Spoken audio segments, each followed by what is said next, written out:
할렐루야, 우리의 하나님께 찬양함이 얼마나 좋은 일이며 하나님께 찬송함이 그 얼마나 아름답고 마땅한 일인가. 주님은 예루살렘을 세우시고 흩어진 이스라엘 백성을 모으신다. 마음이 상한 사람을 고치시고 그 아픈 곳을 싸매어 주신다. 별들의 수효를 헤아리시고 그 하나하나에 이름을 붙여 주신다. 우리 주님은 위대하시며 능력이 많으시니 그의 슬기는 헤아릴 수 없다. 주님은 불쌍한 사람을 도와주시며 악인을 땅 바닥까지 낮추시는 분이다. 주님께 감사의 노래를 불러드려라. 우리의 하나님께 수금을 타면서 노래 불러드려라. 주님은 하늘을 구름으로 덮으시고 땅에 내릴 비를 준비하시어 산에 풀이 돋게 하시며 들짐승과 우는 까마귀 새끼에게 먹이를 주신다. 주님은 힘센 준말을 좋아하지 않으시고 빨리 달리는 힘센 다리를 가진 사람도 반기지 아니하신다. 주님은 오직 당신을 경외하는 사람과 당신의 한결같은 사랑을 기다리는 사람을 좋아하신다. 시편 147편 1절에서 11절 말씀. 저는 초등학교 때 예체능 계열 과목 중 미술을 유난히 어려워했습니다. 그림을 정말 못 그렸기 때문입니다. 흰 도화지에 무언가를 그려보라고 요구받을 때마다 정말 어디로 숨고 싶은 마음이었습니다. 그래서 미술 숙제는 늘 온 가족이 함께 하곤 했습니다. 사실 온 가족이 했다기보다 저를 뺀 나머지 가족들의 숙제가 되었습니다. 그럼에도 제가 미술 시간에 마음을 놓고 편안히 즐겼던 하나의 기억이 아직도 선명합니다. 바로 모자이크를 만들어 보는 시간이었습니다. 색종이를 잔뜩 가져와서 손이 가는 대로 마음이 가는 대로 종이를 찢고 풀을 잔뜩 칠해 붙이면 그럴싸한 작품처럼 보였습니다. 어떤 것은 정말 잘게 찢겨 있고 어떤 것은 큰 덩어리로 또 어떤 것은 아주 길게 찢겨 있는 종이도 있었습니다. 처음에는 아주 잘게 일정한 모양으로 찢겨야 모자이크가 더 예뻐 보인다고 생각했습니다. 더 훌륭해 보이는 친구들의 작품이 그랬기 때문이죠.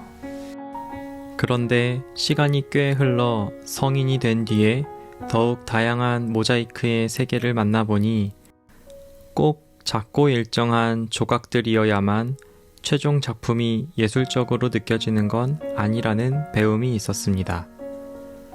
우리네 인생이 모자이크 같다는 생각을 종종 하게 됩니다. 온전히 하나였던 마음이 고통, 상실, 투쟁의 순간을 겪으며 산산이 조각나 파편화됩니다.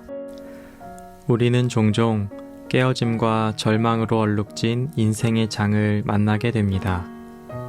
안타까울 수 있지만 우리 삶의 깨짐이라는 보편적인 현실을 인정해야 합니다.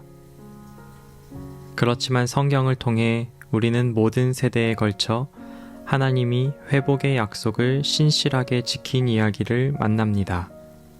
또한 다양한 사람의 고백을 통해서도 경험합니다.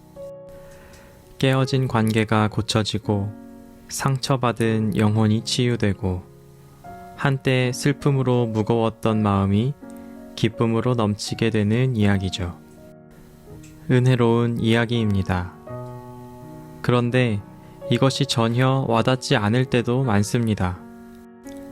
변치 않는 사랑으로 함께 하시고 치유하시는 하나님이라는 말을 많이 듣는데도 나의 이야기로 들리지 않을 때가 있습니다. 하나님을 이용해 상투적으로 하는 위로 같다는 느낌을 받기도 합니다. 그렇지만 성경은 끊임없이 흩어진 사람들을 모으고 마음이 상한 사람들을 치유하시는 모자이크 예술가로서의 하나님을 소개합니다. 모자이크가 각각 독특한 모양, 색상, 질감을 지닌 개별 조각으로 구성되는 것처럼 사람 역시 각자 고유한 이야기, 투쟁, 고통을 지닌 다양한 개인으로 구성됩니다. 예술가가 하나의 걸작을 만들기 위해 모자이크의 각 조각을 신중하게 선택하고 배열하는 것처럼 하나님도 흩어진 백성을 모으기 위해 쉬지 않고 일하십니다.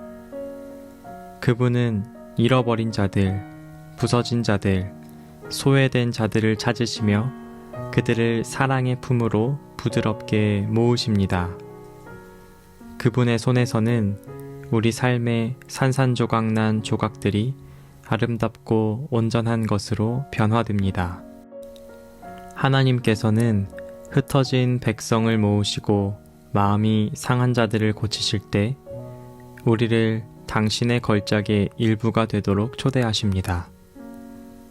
우리 각자는 하나님의 창조의 아름다움에 소속된 독특하고 필수적인 조각입니다. 하나님은 별들 하나하나에 이름을 붙여주는 친밀함을 큰 모자이크 작품의 아주 자그마한 조각에도 동일하게 보이십니다.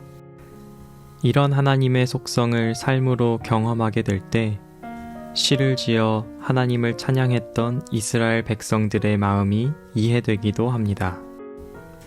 인생은 종종 폭풍우가 몰아치는 바다처럼 혼란스럽고 불확실하다고 느낄 수 있습니다. 그러나 이러한 혼란 속에서도 우리는 온 세상에 가득한 하나님의 주권 안에서 안도감을 찾습니다. 정답과 오답을 명확하게 나누기 좋아하는 시대를 살다 보면 정답에 들지 못했다고 느끼는 순간 마음은 파편화되고 불안을 낳고 자책으로 이어지는 날을 맞대하게 됩니다. 그런 시대라 잘잘못의 판정을 내리지 않고 설득과 설명을 요구하지도 않으며 우리를 그대로 받아주시는 주님이 더 간절한지도 모르겠습니다.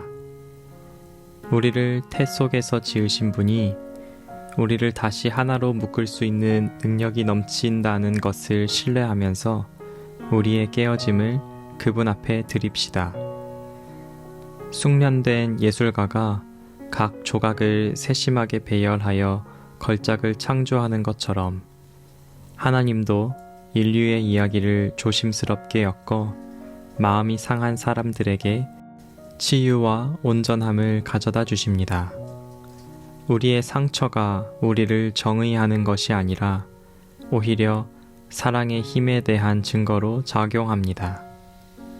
사실상 우리의 유일한 희망은 세계 너머에 있는 힘이 한결같은 사랑으로 우리를 향하는 인격적인 얼굴을 갖고 있다는 것입니다. 그 하나님이 내 존재를 누구보다 잘 안다는 좋은 소식에 대한 유일하고 합당한 반응은 경외심을 가지고 서서 우리 삶의 감사를 여호와를 찬양하라 라는 노래로 부르는 것입니다. 우리 창조주의 손에서는 우리 삶의 가장 산산이 부서진 부분도 아름답고 의미 있는 것으로 변화될 수 있다는 것을 알고 새로운 희망을 품는 하루가 되기를 소망합니다.